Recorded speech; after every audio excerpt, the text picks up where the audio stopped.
Welcome to Vocabulary Boot Camp.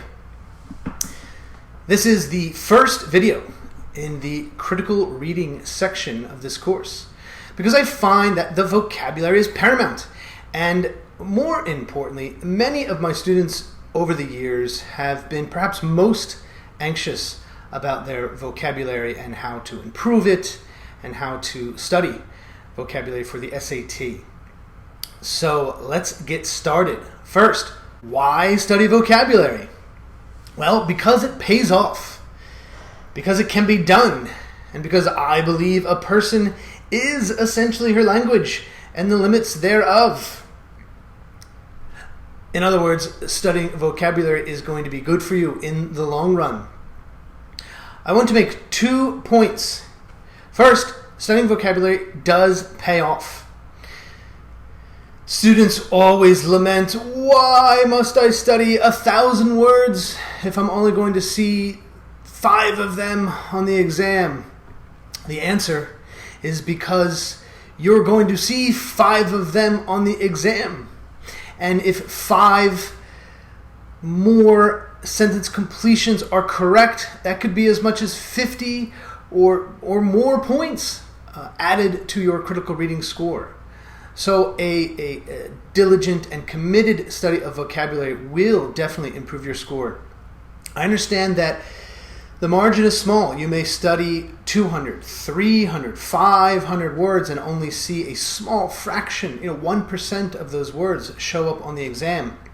But the fact is, that 1% could be the key to a 50 or 70 point jump in your score. So let's stick with it. Secondly, brief anecdote. The father of a student once told me that after he graduated law school and started work at a law firm, he felt woefully sort of ill-prepared in terms of his language and his vocabulary as he spoke with his coworkers. He suddenly felt intimidated that they were all using impressive words and often even words he did not know the meaning of.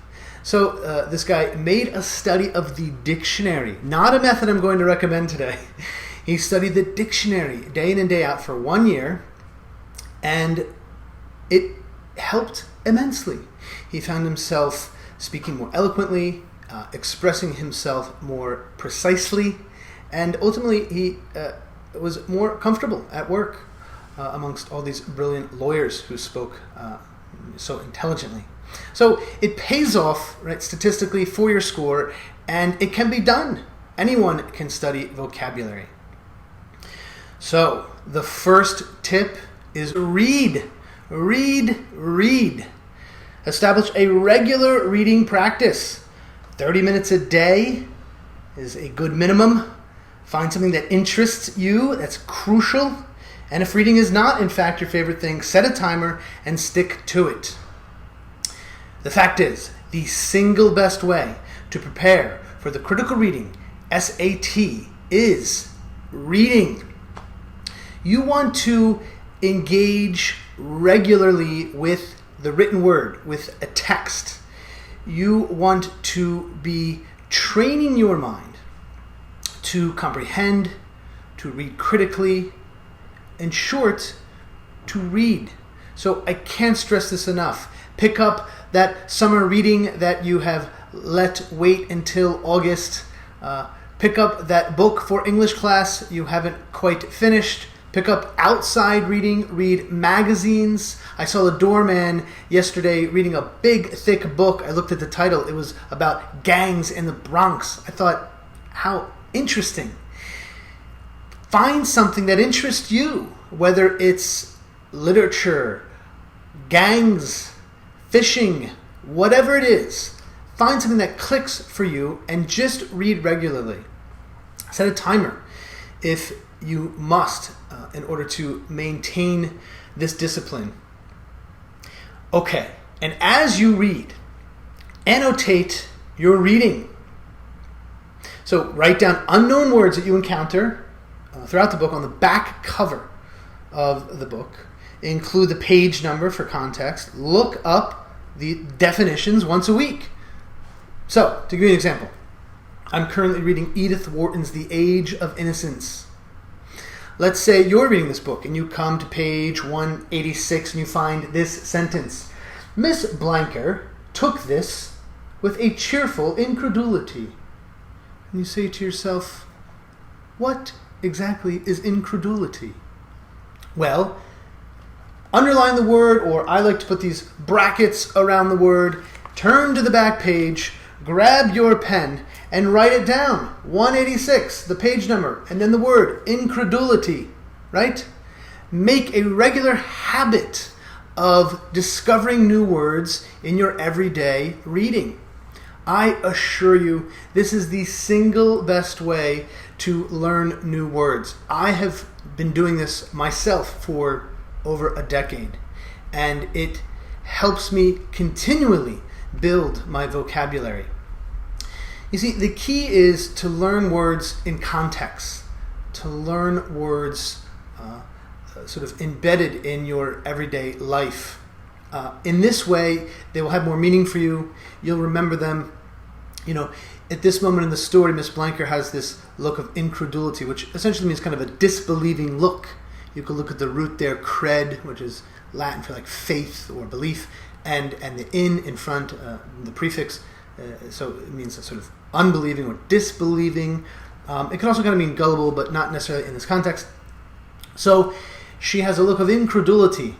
And it has meaning for me now, because I've encountered that word in my everyday reading.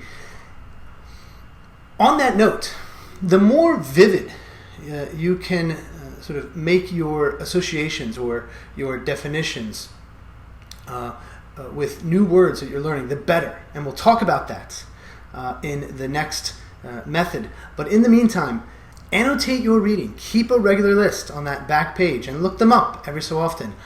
What I'm trying to do in this video is pass on good habits, right? Good patterns that are going to help you become a better reader and help you develop a stronger vocabulary. Next tip, vocab lists. Google it. I just Googled it before this video. I found an excellent list provided by the Washington Post, the Council of African American Parents, and SparkNotes, and Kaplan has a list. And Kaplan published some list that the Washington Post republished of like the 100 most commonly used words on the SAT. I found the layout, it's a PDF file, this Council of African American Parents list, to be excellent. So Google it, SAT vocabulary lists, and you will find good content. Now, what do you do then with these magic lists? Next point, flashcards, all right? The old-fashioned methods still work well. So I recommend making your own flashcards using the lists, or you could buy pre-packaged boxes at a bookstore. Flashcards really are the best way to learn vocab. It's somewhat tedious to make the cards, but I assure you, the very process of writing down the word on the front, flipping it over, writing down the definition on the back, is in and of itself learning vocab. You're physically, with your hand and the pen, sort of learning the words, as well, of course, as putting the word in your mind. The idea with flashcards is to use them all the time. Spread them out across the house. Put some in the kitchen, some in the foyer, some in the bathroom, some by your bedside. Encourage your parents to pick up 10 of them over breakfast and drill you, or your younger sister, your older brother back from college, whatever it is.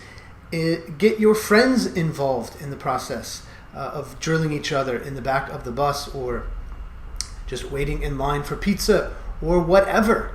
Have flashcards in your pocket, in your book bag. A very good method is to just really focus on 3 to 5 flashcards a day. That is a supreme habit, and I would be impressed with your discipline if you could stick to 3 to 5 cards a day.